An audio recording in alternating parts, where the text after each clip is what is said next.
my holy sisters and brothers. I have missed you. How's everybody doing? Shana Tova.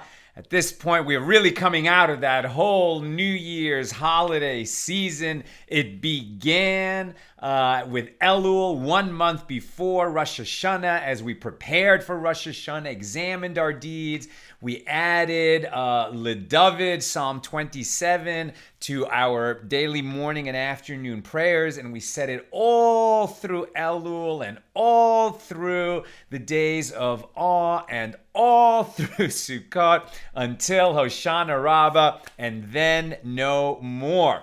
And then these last 2 days, we had Shmini Atzeret and Simchas Torah. And on Shmini Atzeret, we made a change that we make every 6 months in the Shmona Esrei, the daily prayer, the 18 blessings.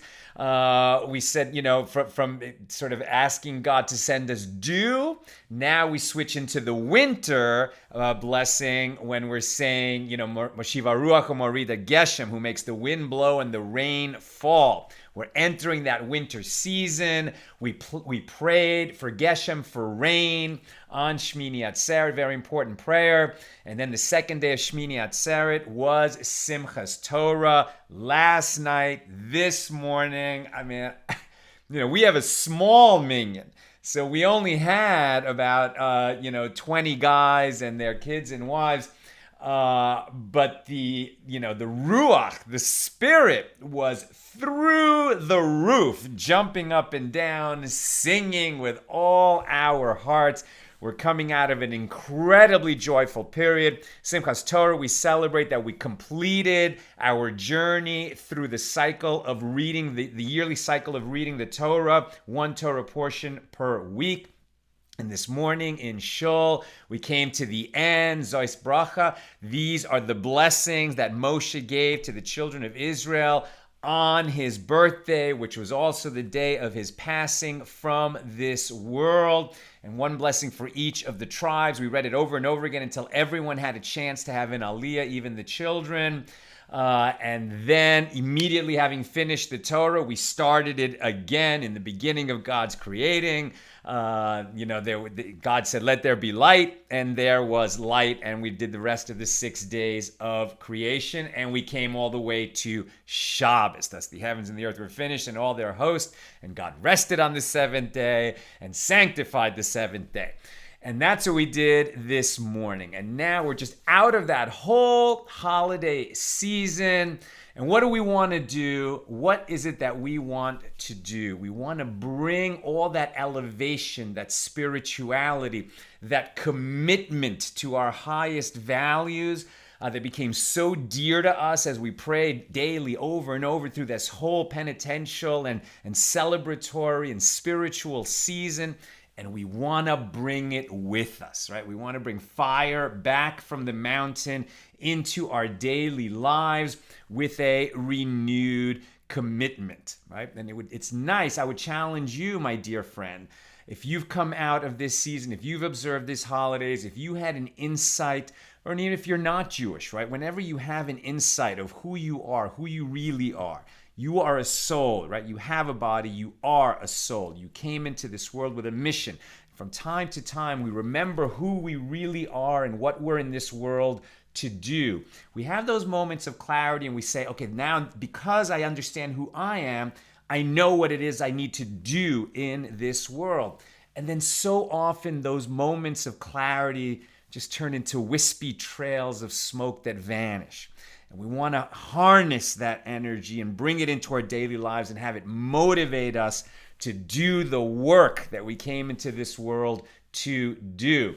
So I advise you, I challenge you, if you've had that kind of an insight, if you understand who you really are and what you're meant to do, make yourself a visual reminder so that it reminds you to keep on it, right? So I had such a moment during this holiday. I won't say what it is that I am committing to do, that it's private, but I'll show you what the visual reminder is. I've got this nifty little string tied to my watch so that every time I look at the time now, I'm going to see that string and I'm going to remember what it is that I need to remember. Since I look at my watch often, I'll have that reminder often, right? So, that's what's going to work for me, and it's new. It's not something I've done before. And so that means it'll freshen and have an energy, and hopefully it will keep working for me, and I pray that it will. And so I advise you to do the same, my sisters and brothers. Let's light up the darkness. Who is with us as we get together to do some learning? Motzi Yom Tov, coming out of the festival, coming out of Shmini Atzeres Simchas Torah. Who is with us as we get going? Pauline in Arkansas, Rebecca in LA, Bill in Missouri, Sharon saying Happy Motzi Hag, Belle in Texas, Gwen in Kalamazoo, Paul in the great Northwest, PK in Colorado, Sandy saying good evening, Patrice in Utah, Gisette in Colorado. Sharon was watching that video I made of the Happy Minyan on Hoshana Rabbah, and she was watching her friend Sam Glazer's posting and then realized it was the same Minyan. Yes, Sam and I were having a good time together. PK, wishing everyone joyous Simchat Torah, coming out of it. Randy in Florida. Yelena in South Florida. Ann in Merced. Carolyn in Raleigh. Miriam in Hayden. And where else who is with us? Over on the YouTube side. Lynn in North Texas. I would like to dedicate tonight's learning to one of the great, great Jews in Jewish history, the Berditchever Rebbe, Levi Yitzhak of Berditchev, sometimes known as the Kedushas Levi, after the book that he wrote, which is his commentary on the Torah. Tonight is his yahrzeit, the anniversary of his passing from this world, when his spiritual energy in this world is sort of a little bit higher, a little bit more there for us to tap into and to bring into our lives. The Berditchever Rebbe was known as the great advocate of the Jewish people. And on Yom Kippur, when he would pray, he was praying not just for himself. We all pray for ourselves and our families. He wasn't just praying for himself, his family, and his community. He was the Rebbe of Berditchev. At that time, had tens of thousands of Jews in it. He was the chief rabbi of the town. But even more, he was praying on behalf of all the Jews in the world that they should have a sweet decree for the coming year. We Jews have suffered so much in our thousands of years of history. Have had so many bad years, right? But when the Berditchever was around, so many of those years were sweet for the community because of his prayers. And I'll tell you a little kind of mystical story about him. On Yom Kippur, one of those years, so he would traditionally daven Nila in his synagogue, meaning he would be the prayer leader as a chazan, the singing leader of Nila, the final service of Yom Kippur. And after that service, we blow the shofar, and then the fast of Yom Kippur ends. And it doesn't end until we perform that service and the shofar blows.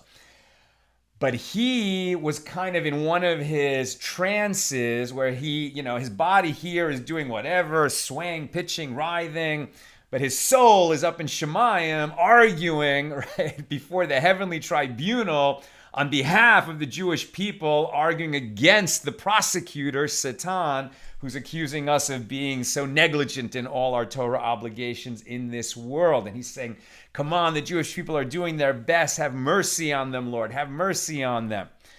Well, it went on and on and on. And the people in the synagogue were like, come on, Rebbe, you got to come back to us. We can't, end this fast until you come back and pray Nila for us. And it went on and on and on. And finally he comes out of it and he says, I can't pray Nila. I can't do it this year.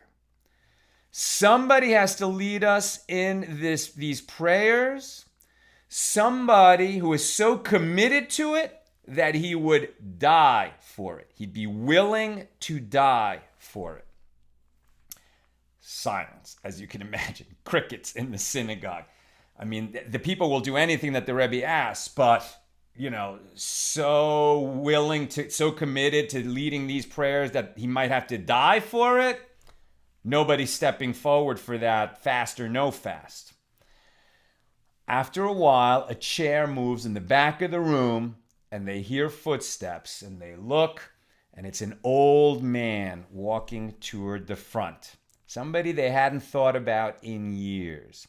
This old man was the Berditchever Rebbe's chazan, his cantor in an earlier time. Who had the Rebbe selected as his cantor? This was a guy with a beautiful voice, but even more than a beautiful voice, an emotional commitment to pray for himself, his family, the community, all the Jews in the world. He matched the Rebbe's intensity, but he did it with his voice. So committed was he to his prayers when he prayed that he ended up damaging his voice, ripping his vocal cords. And after that damage set in, he could never sing beautifully again.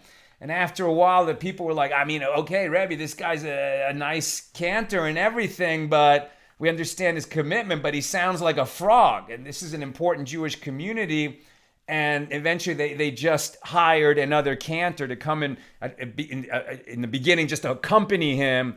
But after a while, when he realized that this other guy was singing loud and beautifully and he was just a croak alongside, he kind of faded out, became a wallflower in the synagogue, and no one really thought about him for years. Now, the Rebbe asked somebody who's willing to die for it, for these prayers. Only he stepped forward. He started praying. They hoped that his voice had been healed in the ensuing years. It had not. As he starts to sing, it sounds like a frog croaking, and then it gets worse. And then it gets worse, and he starts, like his voice just cracks and breaks, and after a while, it's like a little bit of croaking, and then long silences while he's even trying to get a little bit of energy back into his throat. Meanwhile, the Berditchever Rebbe goes into his trance kind of thing, and he's on the ground kind of rolling around and writhing. Now, everybody in the synagogue is not enjoying these prayers, but it's not like they're writhing on the ground. And the Rebbe looks so involved in whatever's going on, almost painful to him, that they're afraid something's wrong with him. And they actually tap him on the shoulder and they say, Rebbe, are you all right? He takes a big breath and he says, well, it's just as well that you snapped me out of it and brought me back. I will tell you that I could have died in the spiritual ecstasy that I was enjoying, listening to this cantor pray those prayers, and particularly in his silences, where he was giving it everything he's got, and the silences even more, where he was just searching for his strength to keep going, because in those silences, I was hearing the music of heaven. We all have different gifts to give our communities, to give our families, to give ourselves. May we be blessed to give it our all. Where are we holding on this night that we're dedicating our learning to the Berditchever Rebbe and his love for his fellows and his recognition of what people really can give and the way he inspired his community? We are in Tractate Beitzah. This is the 8th volume of the Talmud. We're going to be finishing chapter 3 tonight as we cover 3 pages, pages 27, 28, and 29. There's going to be a bunch of short Mishnahs 5 through 11.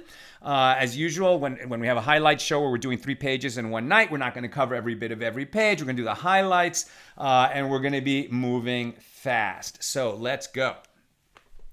Mishnah number 5, right? Tractate Beitzah, these are the laws of festivals as distinguished from Shabbos and what festivals all have in common. With regard to an animal that died on the festival, one may not move it from its place on a festival, and such an incident once occurred, and they asked Rabbi Tarfon about it.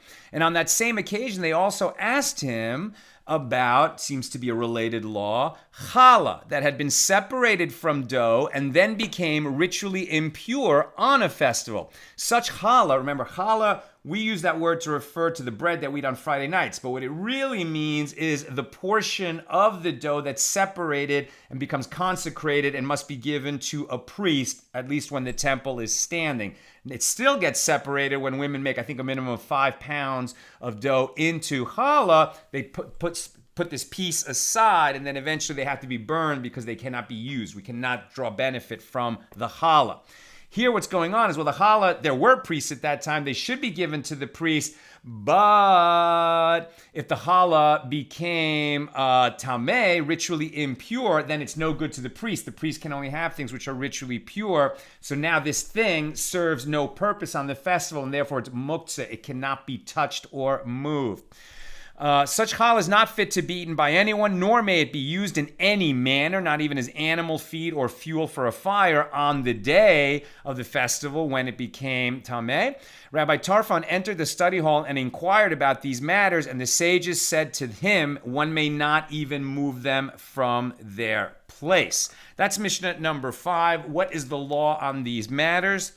Teruma that became ritually impure. Teruma or challah, right? Teruma is the portion of produce, the first tithe that goes to the priest, or challah, what's taken aside from dough, that's about to become bread, but set aside from the priest. Teruma or challah that becomes ritually impure on a festival is muktzah and may not be moved. Simple answer. What about an animal that died on a festival? With regard to an animal that dies on a festival, if it was dangerously ill before the festival, it may be moved and cut up for dogs. Right? What does that mean? If it was dangerously ill before the festival, so you had in your mind that it might die during the festival, therefore it was prepared for use on the festival, and it's not muktzah. Wherever it fell and died, you can move it away from that place.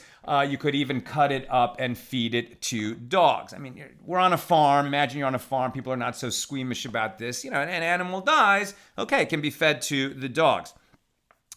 But if it was not dangerously ill, so the person didn't have in mind that it might die in the festival, and then it died on the festival, so this carcass is like nolad. It came into existence on the festival. There was no animal carcass before the festival started. Now there is one. Therefore, it's considered muktzah, not prepared, therefore set aside from use, and it may not be moved, as the law is in accordance with the opinion of Rabbi Yehuda with regard to muktzah on a festival. And that's all we're going to say about Mishnah number 5. Mishnah number 6.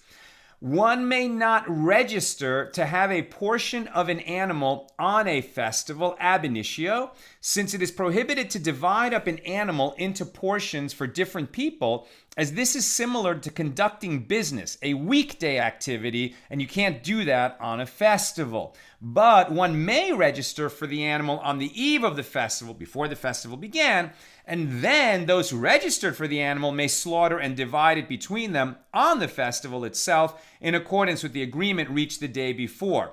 The next day, each pays the slaughterer according to his portion of the animal. So now we're getting into a sequence of teachings which are about this idea that you can't do anything like business on the holiday. However, we've seen that laws with respect to food preparation are suspended on the festival as compared to Shabbos. You can't do business on Shabbos or on a festival. But we already saw that if you are preparing food and you need some spices, and there's a spice merchant in the town who's willing to let people take some spice during the festival so they can prepare their food and pay later, that's going to be allowed. So we already touched on that idea.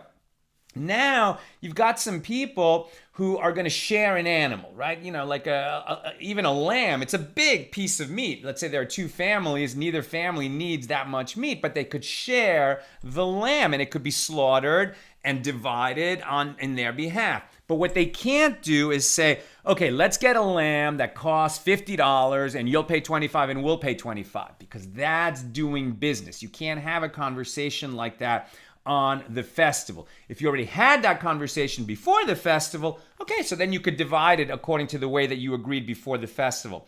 But if you're only having that conversation during the festival, you could say, let's get a lamb and split it. That's it. right? You're not going to talk about the value of the lamb, how you're splitting it, who's getting what portions, with their financial value, etc.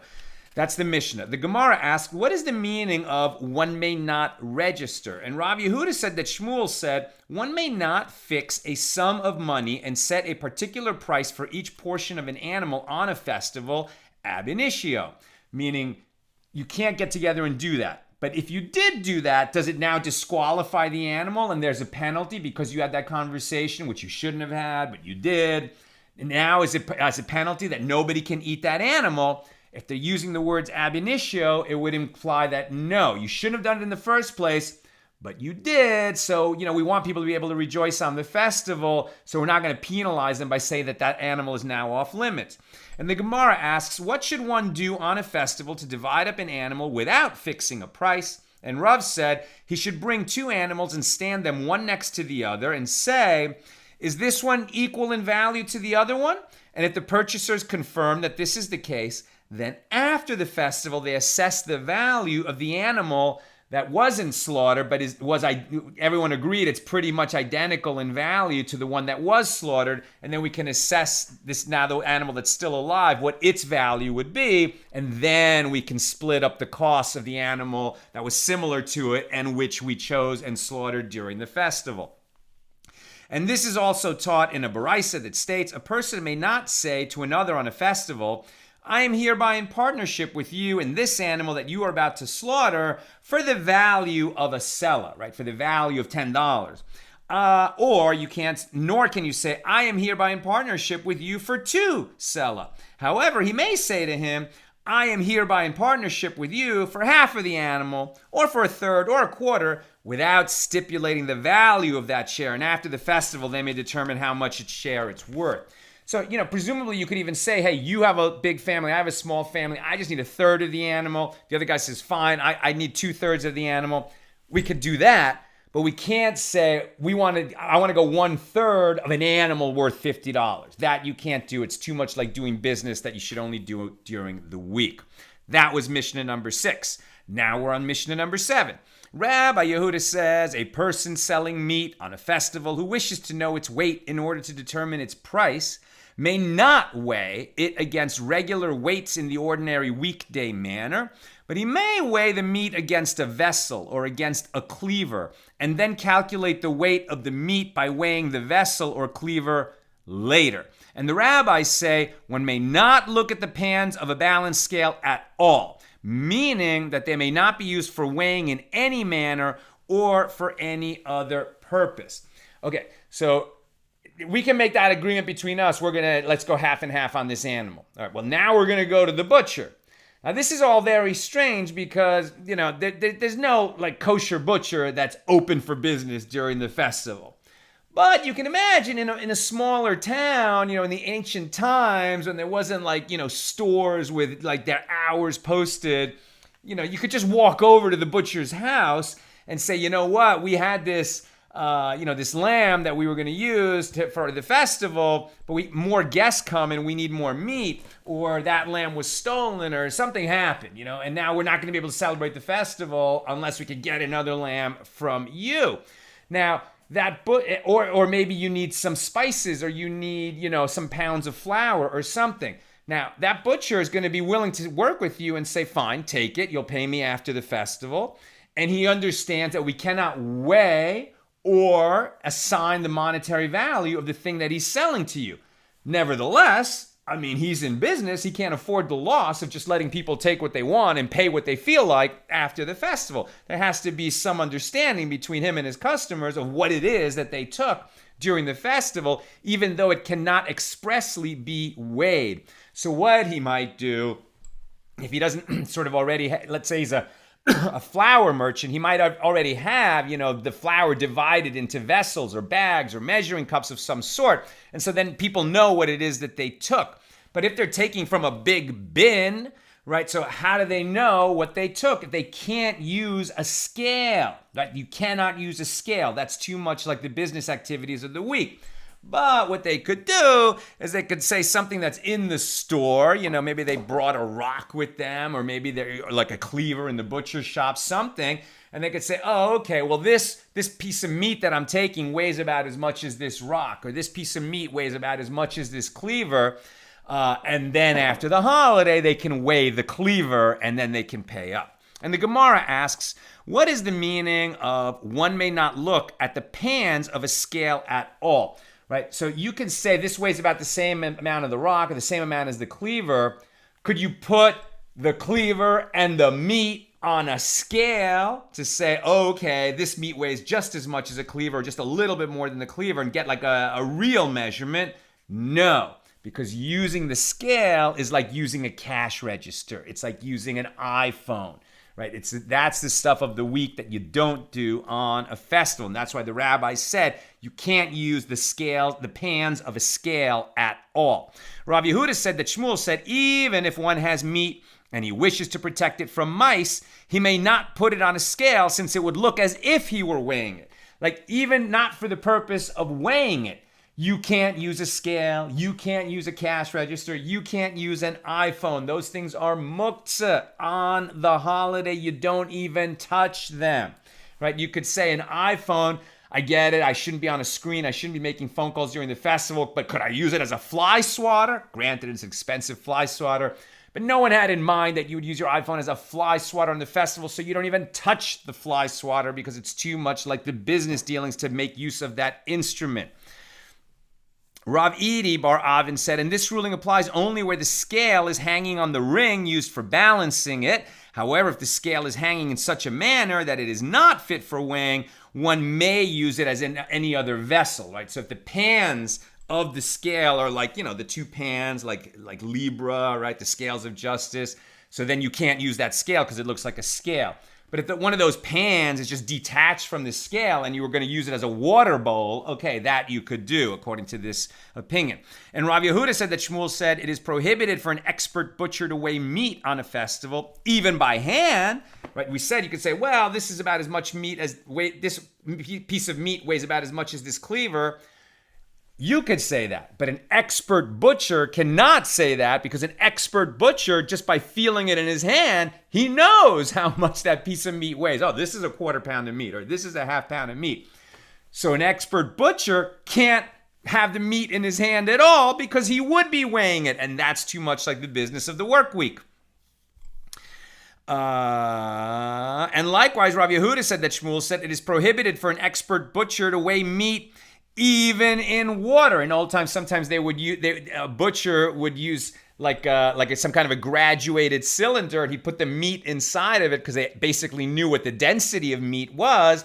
So if you put meat in a bunch of water and then the water goes up a certain amount, he knows how much meat was sold. He's not weighing it. He's using its volume to calculate how much meat was sold. But since he knows what kind of meat he has in his hand, and he knows how much water it would displace if it was a half pound or 1 pound, you can't do that, right? You can't get around this restriction of don't do anything that seems commercial on the festival. And Rav Chia Bar Ashi said it is prohibited to make a hole to serve as a handle in meat on a festival, since this is a weekday act. They're talking about like a big cut of meat, something that weighs 50 pounds or 100 pounds, and you would weigh on a butcher's scale, like a big butcher's scale, and they would make a hole in that meat to put the hook through it. So you can't make such a hole because that's the business of the week.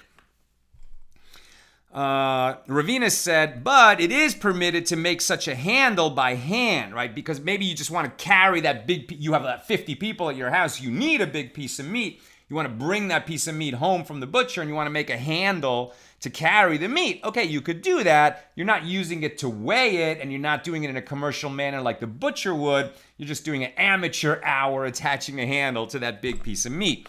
Rav Huna said it is permitted to make a sign on meat, even on a festival, so that it would not be mistaken for the meat of another person. And this is like that which Rabba Bar Rav Huna would do when he sent meat by means of a messenger to his house. He would cut it into triangles as a sign that the meat was his and it was fit to be eaten. In other words, you can mark that meat because it's necessary to mark it, but you're going to do it in such a way that doesn't resemble the way you would do it during the work week. Okay. And I'll just say, what is the law? That was that was the beginning of that debate. And where did the law end up? It is prohibited to weigh an item on a festival, even in order to determine how much of one's own food to cook.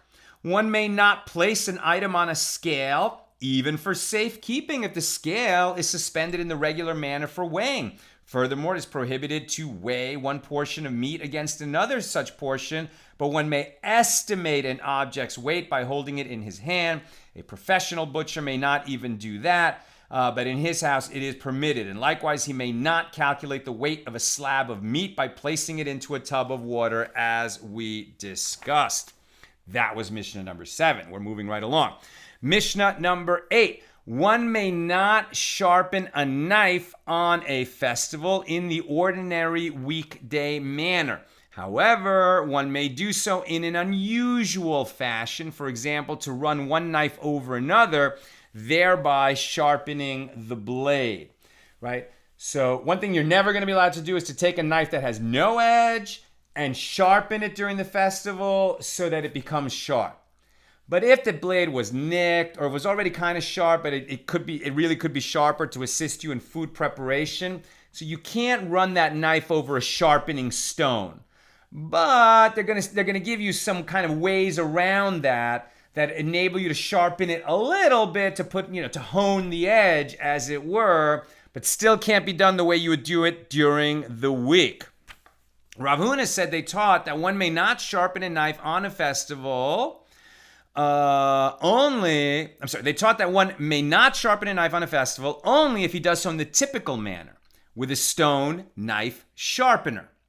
But if he does so with a wooden knife sharpener, it is permitted, as this is an unusual way of sharpening knives. Rabbi Yehuda said that Shmuel said, with regard to that which you said, that a stone sharpener is prohibited. We said this only where one's intention is to sharpen the knife. But if he merely means to remove the accumulated fat by scraping it off with the stone, it is permitted. And this proves by inference that with a sharpener made of wood, even if his intention is to sharpen the knife, it is permitted. However, some say that the statement of Rav Yehuda is referring to the latter clause of Rav Huna's statement, where it says, but if you used a sharpener made of wood, it is permitted. And Rav Yehuda said that Shmuel said, with regard to that which you said, that with a wooden sharpener it is permitted, we said that this is only where one's intention is to remove fat from the blade. But if he does so in order to sharpen it, it is prohibited. You couldn't even do it with a wooden sharpener, and certainly you couldn't do it with a stone sharpener. With the wood sharpener, you're only allowed if you seem to be removing fat from the blade, and if in doing that the blade gets a little sharper, okay. But if you just want to sharpen the blade, you can't do it. And so this proves that with the sharpener made of stone, even if he intended merely to remove fat from the blade, it's prohibited with a stone sharpener. Others teach, now it says, however, some teach, so other people teach, the statement of Rav Yehuda is referring to the Mishna itself, which teaches one may not sharpen a knife on a festival. And Rav Yehuda said that Shmuel said they taught that this is prohibited only where one's intention is to sharpen the knife. But if his aim is merely to remove its fat, it is permitted. And this proves by inference that running one knife over another is permitted even if his intention is to sharpen the knife. And some teach the statement of Rav Yehuda is referring to the latter clause of the Mishnah, which teaches, however, one may run one knife over another. And Rav Yehuda said that Shmuel said they taught this only where one's intention is to remove its fat, but if he does so to sharpen it, it is prohibited. And this proves by inference that with a sharpener, it is prohibited even to remove its fat. Right? So there's different ways to read this Mishnah. So we're back to the question, okay, what are they saying? Can you ever sharpen a knife on a festival? Can you do it with a stone sharpener? If in doing so, you're really just trying to remove the fat from the knife, and if it gets sharpened, okay? Or can you do it with a wood sharpener? Or can you only do that when you're trying to remove fat from the blade? Or can you only do it by running one knife over another, which is a very unstandard way of sharpening knives? Can you do that anytime, or can you only do it when you're removing fat from the blade? What is the law? Sharpening a knife. It is prohibited to sharpen a knife on a festival with a sharpener, but one may do so with a piece of wood, another knife, or a piece of earthenware or stone. This ruling should not be issued publicly, lest people come to use sharpeners. So I'm guessing, right? That if you have nice knives and you have the honer as part of your knife set, that kind of, thin cylinder, sometimes made of metal, sometimes made of ceramic. It doesn't really sharpen the knife. It hones the edge. It kind of straightens it out so that the nicks and abrasions come back to a nice V if you look microscopically at the blade. Technically, you're not sharpening the knife, but that sounds to me like, I'd have to look it up, so I'm not sure. But just listening from this, I would think that's prohibited because it's too similar to sharpening and people would come to you sharp. If you allow them to do that, they're going to come to you sharpeners. But can you run it against something that is not designed to sharpen your blade, like just a piece of wood, like a piece of, clay pottery or something like that? That seems okay. And yet they also say, but don't announce that ruling publicly because people will come to you sharpeners. And it applies only where the knife could still cut before the festival, albeit with difficulty, or if it was damaged on the festival itself. However, one may not sharpen in any manner a knife that cannot cut at all, right? Because then you would be taking a knife that's not really a knife since it can't cut at all and turning it into a knife on the festival. That's like manufacturing or striking the final blow. That's certainly going to be prohibited. And it is permitted to remove fat from a knife by rubbing it against a piece of wood or a stone. And this ruling may be issued publicly. And this ruling is mainly in accordance with the opinions of the Rif and the Rambam. A stone, yes, but a sharpening stone, no. Just a stone that's a stone, right? Not one meant for sharpening. Mishnah number 9. We're moving right along. A person, and where are we? We're at the bottom of page 28. Mishnah number 9. A person may not say to a butcher on a festival, weigh for me a dinar's worth of meat, right? Think of it as like a $20 worth of meat. Since if he mentions a sum of money, it looks like a commercial transaction. But the butcher may slaughter an animal and apportion it among his customers without stipulating a price. So that obviously flows right out of what we said already about people can get together and agree to purchase a piece of, to obtain a piece of meat in partnership and then pay for it after the festival. So this is sort of viewing that transaction from the butcher's point of view. And the Gemara asks, what should one do if he wishes to take part of an animal on a festival but is barred from mentioning its price? And the Gemara answers, as they would say in the city of Surah, give me that cut of meat called a tarta or half a tarta without naming a price. In Narish, they would say in reference to those same portions, a part or a half a part. In Pumbedisa, they would say an uzya or half an uzya. In Nehar Pekod and in Mata Mechasya, they would say, give me a quarter or half a quarter, thereby establishing the size of the portion without mentioning the price, right? So you can't say a weight. You can't say, give me 2 pounds of meat. But you could say, give me these like established portions of meat. I mean, you could say, give me three drumsticks of chicken, right? You could say, give me 2 chickens. You could say, give me 10 breasts of chicken. That you could do, but you can't say, give me 10 pounds of chicken. That's too commercial. And that was Mishnah number 9. Mishnah number 10. One person may say to another on a festival, fill this vessel for me, and I will return its contents or reimburse you after the festival. But he may not ask him to fill the vessel in a particular measure, right? So I guess he can't say, give me half of this vessel, or give me a quarter cup, or give me, 3/5 of a cup. You could say, fill this cup. Rabbi Yehuda says, if it was a measuring utensil, he may not even fill it. You say, put some in this cup. But if you say, give me a full cup with a 1 cup measure, it's a little bit too precise, too much like a commercial transaction.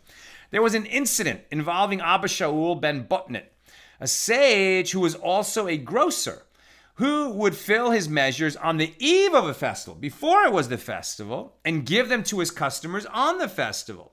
In this way, he would know exactly how much he had given each person without conducting any measurements on the festival itself. Abba Shaul, who is not Abba Shaul ben Botnet, it's a sage, totally different person, says he would do this even on the intermediate days of a festival because of the clarity of the measures. In other words, in order to clarify precisely how much must be given to each customer, since the measurement is more precise, once the foam of the liquid being measured has subsided. And the rabbis say even on a weekday it is proper to do so because of the draining of the measures, right? So we're so used to going to a supermarket, and when we buy things, they've been pre-measured, pre-sorted, pre-priced, and you just pick it off the shelf and pay for exactly that thing, and you and the seller know exactly what you're getting. But more old world, right, where what they're selling just comes in big bins, big barrels of oil, big barrels of wine, big bins of flour. So they're going to measure how much you're buying that day. But if you're taking wine or you're taking some other juice or liquid, right, or oil even, and then you just pour a bunch of it into the measuring cup, so there's like a little foam at the top, right? And so if it rises up to whatever line it rises up to, or there's bubbles in it, right? So whatever line it rises up to, if you actually left it in the measuring cup for some hours and you came back, it would settle a little bit. Right? And so this Abba Shaul ben Botnit, he always did that, right? Even on weekdays, the rabbis are saying it's good to do that. Certainly on intermediate days of a festival, on festival days itself, it should be pre-measured in advance if you have enough measuring cups to do that, because once it settles, now you have a really firm idea, both buyer and seller, of what it is that's being sold. And here, it's a big value in the Torah to have precise weights and measures. And a businessman who's kind of always rounding up a little bit and making just a little bit extra more than the customer thinks he's paying for, or giving a little less than what the customer thinks he's paying for, that's considered dishonest business. And it's a big avera, a big sin, transgression. You want to make sure you have precise and fair weights and measures. That was the Mishnah. Here's the Gemara on this. What is the meaning of the phrase, but not in a measure, in terms of what you can do on the festival? You can't, in a measuring cup, it can't be precise because that's too much like the work week. Rav Yehuda said that Shmuel said, but not with a vessel designated for measuring. However, in the case of a vessel that can be used for measuring, but has yet to be used for this purpose, he may fill it. According to this, Rabbi Yehuda comes to disagree and says that he may not fill even a vessel that can be used for measuring. Right? You could take a cup to your neighbor during the festival if your neighbor happens to be a grocer and say, look, I need about this much sugar for what I'm baking for my guests. And he puts in the sugar, and then you're not sure how much you got, but then you go back after the festival, right? And then you measure how much was in that cup, and then you pay for that. But if you know exactly how much that cup holds, then it's a little bit too much like a commercial activity when you went to the grocer, your neighbor. And the Gemara asks, apparently Rabbi Yehuda is stringent with regard to the joy of the festival in that he prohibits the use of any sort of measuring utensil, while the rabbis are lenient. But didn't we hear them say the opposite? As we learned in an earlier Mishnah, the Rabbi Yehuda says a person selling meat on a festival may weigh the meat against a vessel or against a cleaver. And the rabbis say one may not look at the pans of a balanced scale at all. Apparently here, the opinion of Rabbi Yehuda is lenient, while the opinion of the rabbis is stringent in that earlier case. Therefore, there's a contradiction between one statement of Rabbi Yehuda and the other statement of Rabbi Yehuda, and the contradiction of one statement of the rabbis and the other statement of the rabbis. It seemed like earlier Rabbi Yehuda was lenient, the rabbis were stringent, and now Rabbi Yehuda is stringent and the rabbis are lenient. What's going on?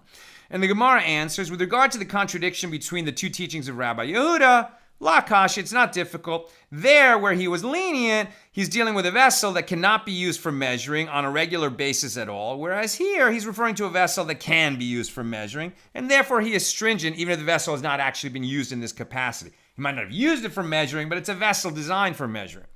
With regard to the contradiction between an earlier statement of the rabbis and this statement of the rabbis, also not difficult. There, he's acting in a weekday manner, and consequently they prohibit the weighing.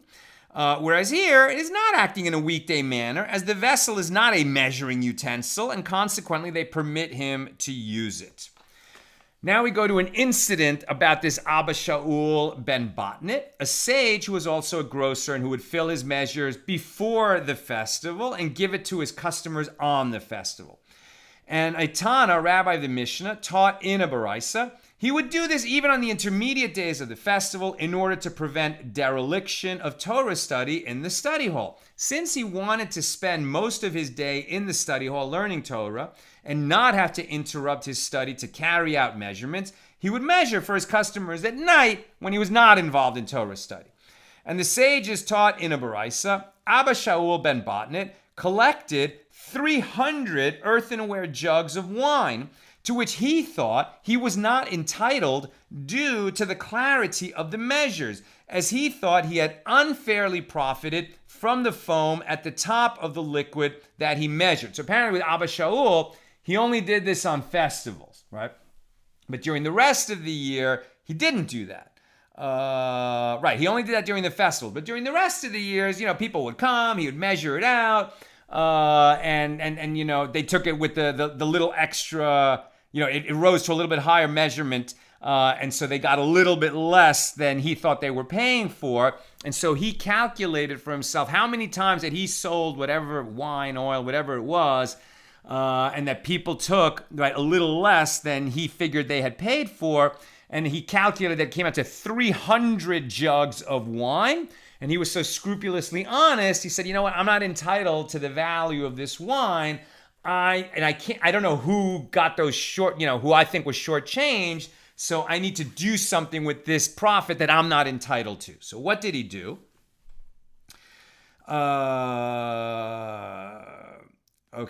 So what did he do? And his colleagues, who were similarly God-fearing grocers, collected 300 earthenware jugs of oil, which they thought were not rightly theirs due to the draining of the measures. Same idea. And that when you measure things on the fly, right, it looks like a little bit more than later if it would settle. And they were concerned that because they had measured for their customers using their own vessels, they might not have drained the entire measure from their containers into the... So what they're saying is, the guy's selling oil all day long.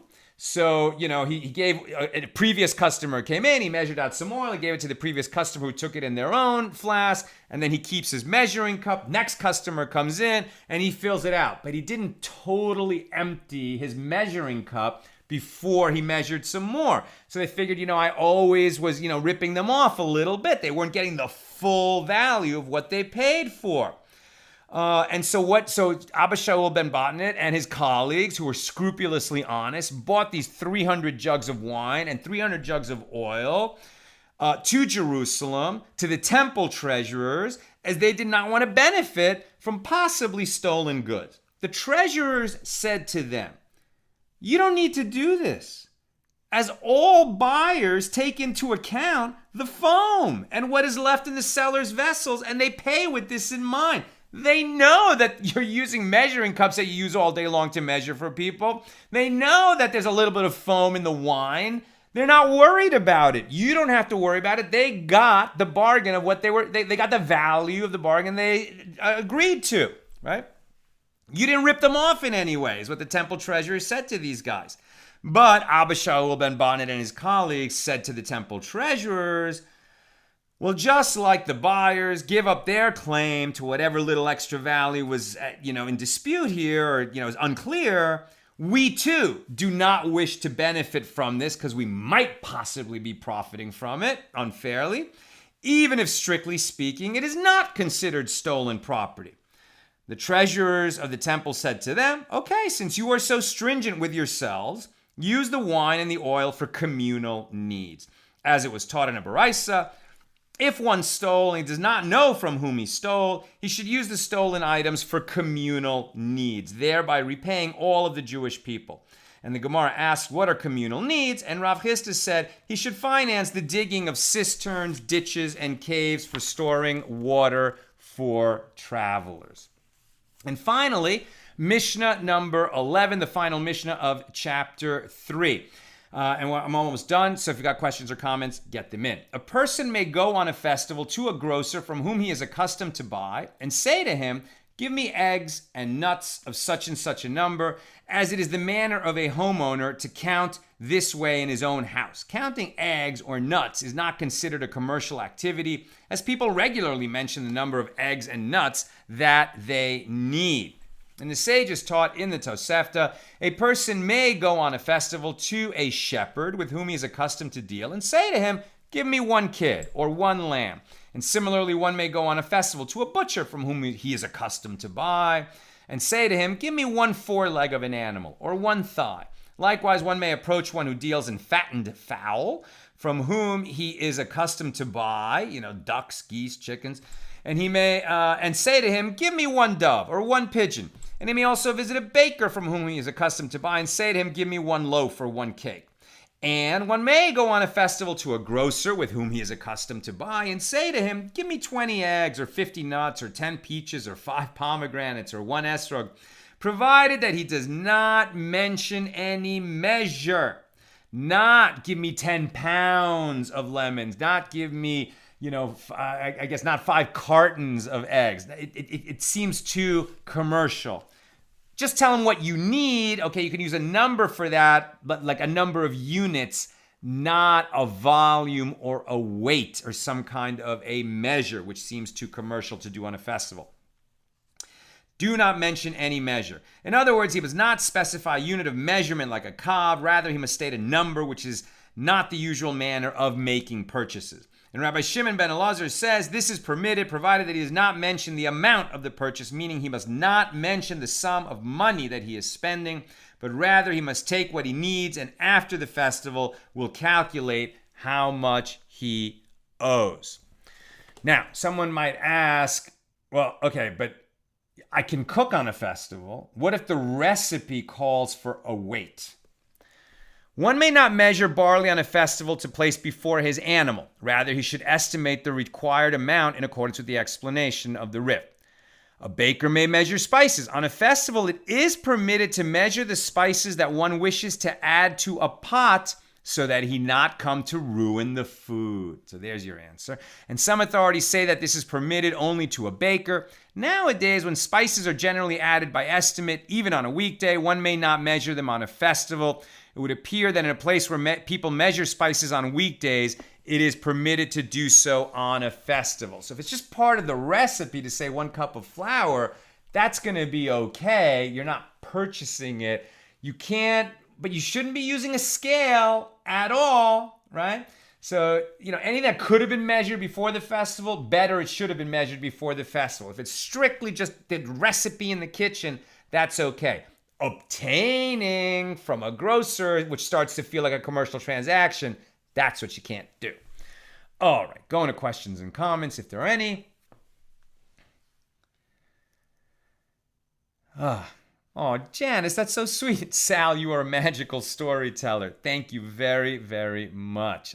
You must be referring to the story that I told earlier, the Berditchever Rebbe. If you're tuning in late, this class will be posted and you can go back to the beginning. Bill Eldridge. Okay, just want to make sure I'm following. Person A says to person B, let's split this lamb half and half on the festival. This is, I think, legitimate. Yes. As long as person A doesn't mention the price at all, but leaves it implied. Correct, you've got it just right. Carolyn, can one weigh themselves on a festival? What a good question. Now, if it's an LED scale that's going to cause, electronics to engage, something to light up, for sure, no. Weighing yourself on a mechanical scale. Prior to reading this, I would have thought, yeah, why not? What's the big deal? Having read this, I'm going to guess no, because the rabbi said, don't deal with scales at all, right? Because the person says, well, I'm just going to weigh myself. And then he remembers, well, I was able to weigh myself on this festival. I guess I could weigh my chicken. I could weigh my cow. And then, he's going to come to weigh and use scales. I'm not a rabbi. You should look up that question. You can Google it. I'm not entirely sure, but I'm guessing, no, you shouldn't weigh yourself either. And by the way, since the whole idea of the festival is that we should be rejoicing on the festival, why would we want to weigh ourselves on the festival when we're eating so much? And finally, Bill, so could you measure the meat with a string or a ruler and then work out its estimated weight from those measurements after the festival? I'm going to go with no. I'm going to go with no. Because measuring numbers, like measurement, like the whole idea is you don't want measurement. Estimating seems to be okay. So even though like measuring, kind of approximating the volume of a piece of meat by measuring its length, width, and height is just an estimation, The fact that you brought a ruler into it for the purpose of obtaining meat, right, from the butcher, even from your neighbor, but the idea is that you're obtaining it, right? And there's going to be a commercial transaction after the festival. You can't measure. So I'm going to say no. I'm pretty sure you can't do that measure with the ruler.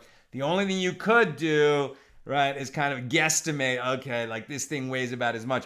That's why the best way to do it is to get 2 pieces of meat and say, okay, these 2 pieces of meat are the same. I don't know how much they weigh, but they're the same. This is about how much I need. Let's put this one in the fridge. We'll leave it there. And then after the festival, we'll come back and weigh that identical piece of meat. Now we know exactly how much we took and we could settle up. Okay, my friends, that's what I've got for us tonight. With God's help, we'll be together again tomorrow for page 30 here in Tractate Beitzah.